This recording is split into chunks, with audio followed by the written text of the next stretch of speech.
than Ace of Spades. Country Park in behind in third, and shaken along in fourth is Maglark as they run towards the second last tier.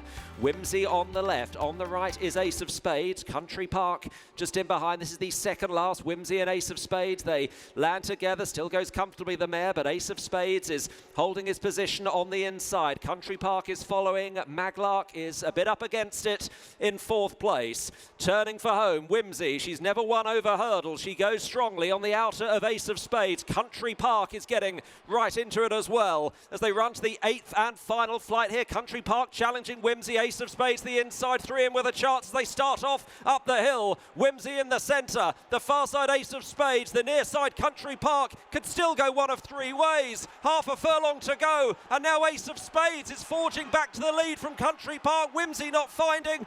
Ace of Spades will win the opener. Ace of Spades denying Country Park. Whimsy in third. Will you go up in trips sooner rather than later? I think so. I think 2.5 will hold no fears. We've got to take the form of the race with a pinch of salt. It's disappointing for all that it's only a four-runner race, of course. And I never expected to be coming here with him as an odds-on shot. But that's how racing works out sometimes, and we'll take what we're given. We're very happy to have won, and I think he will be progressive. His bumper form at Warwick last year was very, very good. I forget the name of the horse, but the horse Ollie's that runs in pink colours, it's won 2 this year. He was behind him that day, so the form of the bumper, it shows he's got ability. To Bourneville, and now coming there with a good chance. Western in the park, engaged now by Peaky Boy in the centre, who draws level as they run to the last. The outside, Guard Your Dreams. Here's the final fence. Western in the park and Peaky Boy. Western in the park, heaves himself over it. The inside, the outside is Peaky Boy. They go on to Guard Your Dreams. Western in the park fighting hard, but Peaky Boy has ground his way to the front here on his return to action under Nico de Bourneville, and Peaky Boy returns to complete a Cheltenham hat-trick. Peaky Boy. How are you rating? You say you've got this strong band of novice chasers. How are you rating him instinctively? Oh, he'd be high. Yeah, he would. But, you know, we just got to keep trying to get runs into them and sort out who's what and who goes where, which is a lovely problem. What would you be inclined to do next? A similar type of race for him, or might you go higher? I know he thinks 3 will help him, but I mean, I don't think it's a desperate rush to get there. I think the more he learns, the better he gets before he goes into anything too deep. Mind you, I think that's deep enough coming here, but yeah, no, he's got a life in front of him. Advantage to Calico in second. Matata, better jump than Calico in second place, who's under pressure. Third Time Lucky is in third, and then Gunsight Ridge as they run towards the home turn, and Matata has a handy lead. He's in front by about 3 or 4. Third Time Lucky is coming up on the outside to challenge for second. Calico on the inside, and then Gunsight Ridge, but it is Matata, his head slightly on one side, but he's got a clear lead. Gunsight Ridge is rallying to challenge for second. The second last fence, Matata, he's over it. Gunsight Ridge is running on very strongly in second place. He's got 3 lengths to find. They come to the final fence. Matata over. Gunsight Ridge, oh, he still had a chance, but he fell at the last, and Matata is left well clear of Third Time Lucky in second. Calico is back in third. Gunsight Ridge is up on his feet, and so too is Sean Bowen. Matata left clear to win the 3 Counties Christmas handicap chase. Matata turns the tables on Calico. Do you feel he's bigger and stronger and better this year? He's Matata, is the only way you can describe him. He's always been a great big proper stamp of a horse, great attitude. He's his own worst enemy, and he's just fantastic because he can run in all these hot handicaps, these nice races. The only thing is he's quite secluded because he has to stay left-handed, but end of the day, you tell that to Dad, he'd tell all the best racetracks are left-handed anyway, so it doesn't matter.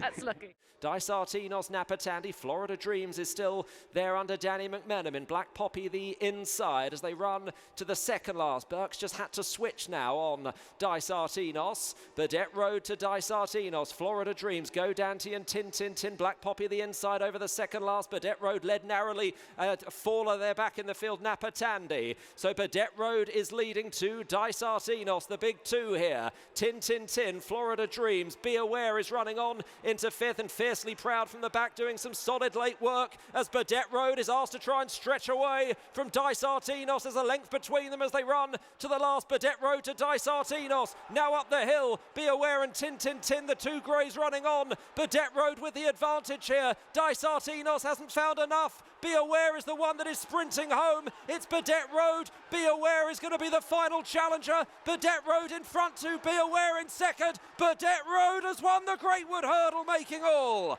Burdett Road the winner under Harry Cobden. Be Aware second, Dice Artinos third.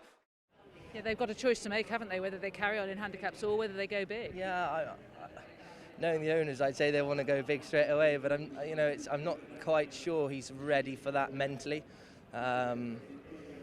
You're riding a champion hurdle and a Greatwood Hurdle. They're two different races. The champion hurdle is an end-to-end gallop, and you need an experienced horse which is ready for that. I think this lad could pick up another nice handicap before he does that. Yeah, we'll enjoy today, and fingers crossed he's got another good one in him. On the outside of that one is Manila Hollow. And then Count of Vendôme, Lucky in Taipan, and Fortune De Mer is starting to make progress on the outside. It is still Reiki Revolution that leads them down the hill, but they are quite closely bunched now.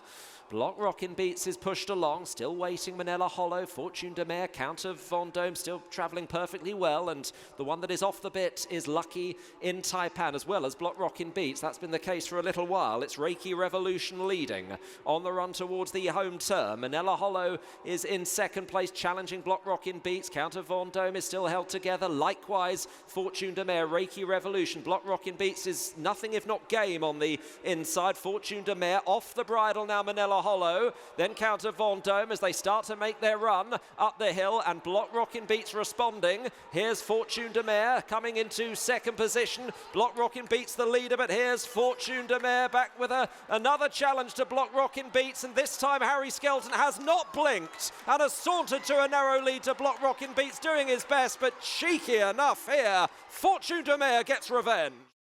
But I feel like he's a real champion bumper horse, because showing it around the track now, it doesn't matter how fast you go, he'll be able to travel, and he's obviously got plenty of finish as well, so he's pretty good.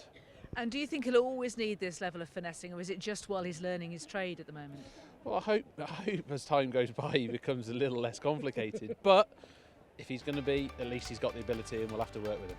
Okay, and so what will we see him again between now and the champion bumper? Yeah, I'll give him a good break now. You'll probably see him in February in a normal bumper, because I think he's a horse that will probably improve more for a run than a load of galloping at home, because he's not the biggest framed horse in the world, and you can very easily overdo those, I feel.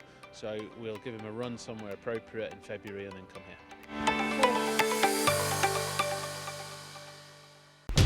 Watch live racing now on racingtv.com.